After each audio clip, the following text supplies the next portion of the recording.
আর হাত দুটো সামনে থাকবে, ট্রাঙ্কটা সামনের দিকে আনবো যাতে ওয়েটটা সামনের দিকে শিফট হয়।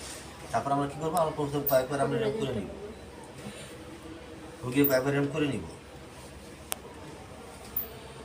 এই সময় কুলার করে নিলে তারপর যদি কয়েকবার চিন্তা করার পর তারপর আবার দাঁড়ায় যাবে। আচ্ছা, এটা করার মেকানিজমটা হলো যখন আমাদের ওয়েটটা এরকম থাকে তখন তো গ্র্যাভিটি লাইন হয় না। সাপোজ গ্র্যাভিটি এই লাইনে আছে,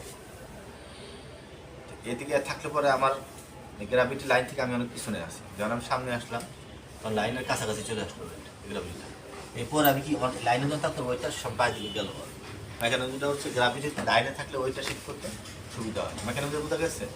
এই হচ্ছে গ্র্যাভিটির লাইন, এইটা হচ্ছে কাজ। আর এই সময় অবশ্যই একটু উঁচা করে নিতে হবে, এই চেয়ারটা যেন বেশি নিচে না হয়।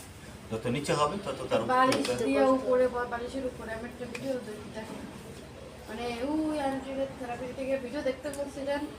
তো বালিশ দিলে সম্ভব, কিন্তু বালিশটাও দেখতে হবে, বালিশের আবার বালিশটা দিয়ে বেশি যদি নরম হয় তার তো ব্যালেন্স কম থাকবে, তার গ্র্যাভিটি কমই থাকবে। বেশিরভাগ ক্ষেত্রে সমস্যা দেখা যায়, সব পেশেন্টে দেখা যায় পায়েতে সমস্যা থাকে।